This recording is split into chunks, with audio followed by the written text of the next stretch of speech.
આપણને આઝાદ થયે આજે 77 વર્ષ પૂરા થાય છે. આપણે આઝાદ ભારતની હવામાં શ્વાસ લીધો છે અને જે અજવાળામાં આંખ ખોલે છે તેને અંધારાની ગૂંગળામણનો અહેસાસ જ નથી હોતો. આપણે માત્ર કથાઓ, કિતાબો અને કાવ્ય દ્વારા જ સાંભળ્યું છે કે ગુલામી શું હતી, કેવી હતી અને આઝાદી કેટલા બલિદાનોથી મેળવી. પરંતુ દુનિયાનો કોઈ શબ્દકોશ નથી કે જે આ કુરબાનીઓનો અવાજ બની શકે.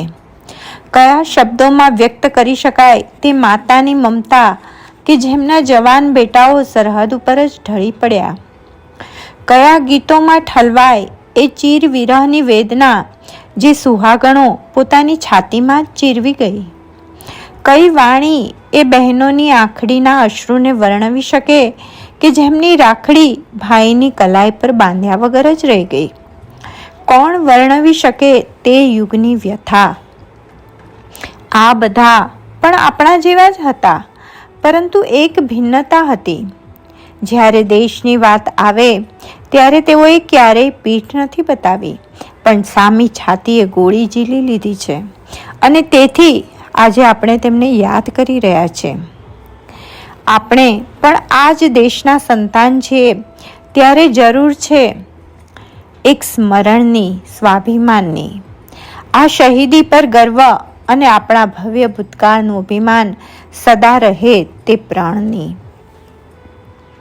આ એ ભારત છે જેના હોઠો પર હંમેશા અહિંસાની ગંગા અને હાથમાં આઝાદીનો તિરંગો છે. આ એ જ ભારત છે જે ક્યારેક સત્યમ શિવમ સુંદરમ છે તો ક્યારેક વંદે માતરમ છે. આ એ જ ભારત છે કે જે સદીઓથી ઋગ્વેદની ઋચાઓથી અલંકૃત છે તથા આજે પણ એ જ સનાતન મૂલ્યો અને સંસ્કારોથી ઝંકૃત છે. એ જ પુરવાર કરે છે કે અહીંનો વૈદિક ધર્મ શાશ્વત છે. ભારતે હંમેશા જુદા જુદા દેશના લોકોને, જુદા જુદા ધર્મના લોકોને સ્વીકાર્યા છે. ઠુકરાવેલા લોકોનું શરણ અને અતિથિ દેવો ભવ એ મંત્રનું વહન એટલે ભારત. 10,000 વર્ષ પહેલા ઈક્ષ્વાકુ વંશનો એક યુવરાજ રાજગાદી છોડીને વનવાસી બની જાય, કારણ માતૃદેવો ભવ, પિતૃદેવો ભવ એ વચન અહીંના પ્રત્યેક વ્યક્તિની રગમાં ફેલાયેલ રક્ત સમાન છે. 5,000 વર્ષ પહેલા કુરુક્ષેત્રના મેદાનમાં યોગેશ્વર કૃષ્ણે કર્મણીએ વાધિકાર હસ્તે મા ફલેષુ કદાચિન અને યોગ કર્મશુ કૌશલમનો ઉદ્ઘોષ કર્યો. માત્ર ભારતને નહીં, વિશ્વને, સમગ્ર જગતને કર્મયોગનો એક નવો આયામ મળ્યો. કહેવાનો મતલબ એ જ કે ભારતે ક્યારેય પારકા અને પોતાના ભેદ જ નથી કર્યા. પરસ્પરમ ભાવયંતઃ એ જ ભારતનું ધ્યેય હંમેશા રહ્યું છે. આ એ જ ગૌતમ અને મહાવીરની ભૂમિ છે જેની હું વાસી છે અને તેનું મને ગૌરવ છે. આ રાજકુમારો લોકોના હિત માટે, જનકલ્યાણ માટે સમૃદ્ધિનો ત્યાગ કરીને સંન્યાસી બની જાય છે. સર્વેત્ર સુખીના સંતુ, સર્વે સંતુ નિરામયા. સર્વનું હિત એ જ ભારતની રીત છે. વર્ષો પહેલા ભારતના જ એક યુવાન પુત્રે વિદેશ જઈ પરદેશીઓને બ્રધર્સ અને સિસ્ટર્સ કહીને નવાજ્યા હતા. વસુધૈવ કુટુંબકમ, વિશ્વ એક પરિવાર છે તે ત્યારે જ ભારતે વિશ્વને બતાવી દીધું હતું. યત્ર નાર્યસ્તુ પૂજ્યંતે તત્ર રમંતે દેવતા. અહીં સ્ત્રીનું સન્માન તેના શૃંગારથી નહીં પણ શીલ અને સ્વાભિમાનથી કરવામાં આવે છે.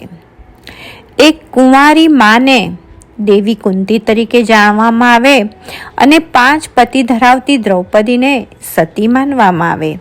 તે ભારતની હું પુત્રી છું તેનું મને ગૌરવ છે. ભારત એ પ્રેમનો પુણ્ય શ્લોક છે અને અહિંસાનું જન્મસ્થાન છે. છતાં નારીનો અનાદર થાય તો અહીંનો પ્રત્યેક બાળક એ હનુમાન છે. એક રાવણે અમારી માનું હરણ કર્યું અને અમે તેની પૂરી લંકાનું દહન કર્યું. એક દુશાસને અમારી બેટીનો દામન ખેંચ્યો અને તેના 100 ભાઈઓની ચિત્તા જલાવી દીધી. આવા અધર્મની સામે ધર્મનો જયઘોષ કરતા ભારતની હું નાગરિક છું. મારું આ ભારત પૃથ્વી સમ ધૈર્યવાન છે તો આકાશ સમ બળવાન પણ છે.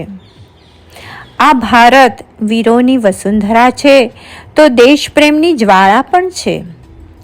રંગ દે બસંતી કહી ફાંસીના માચડે કોઈ ભગતસિંહ શહીદ થઈ ગયો તો વંદે માતરમ બોલી પોતાની જ ગોળીથી પોતાને વીંધીને કોઈ ચંદ્રશેખર છેક સુધી આઝાદ રહીને લોકોના દિલમાં જીવી ગયો. અહીંની બેટીઓ પણ વીરાંગના છે, જેણે દૂધ પીતા પોતાના બાળકને પીઠ ઉપર બાંધીને અંગ્રેજો સામે મર્દાનગીથી લડી અને તેમના જ લહેરાતા લાલ લાલ કપડાને તાર તાર કરી ગઈ. આવા શૂર ભારતની ભૂમિ પર મારો જન્મ થયો તેનું મને અભિમાન છે. બલિદાનોના રક્તથી ભીંજાયેલી અહીંની ખીણો છે તો તિરંગાથી લહેરાતા હિમાલય અને કારગિલના શિખરો પણ છે. શાંતિનો પહેલો શંખનાદ એ ભારત છે તો માનવતાનો આર્તનાદ એ પણ ભારત છે. છેલ્લા વર્ષોમાં આપણે જોઈશું તો આ જ ભારતમાં તૂટતો વિશ્વાસ છે, ડૂબતી શ્રદ્ધા છે, ક્ષીણ થતા સંસ્કારો છે અને ગરતામાં જતી પરંપરાઓ છે. સેક્યુલરિઝમના નામ પર ફેલાયેલ સાંપ્રદાયિક આતંક અને દેશ વિરોધી પ્રવૃત્તિએ માઝા મૂકી છે.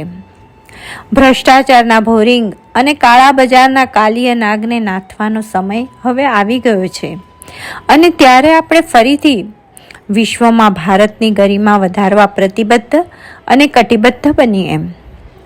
सरफरोशी की तमन्नाएं अब हमारे दिल में है, देखना है जोर कितना बाजू कातिल में है.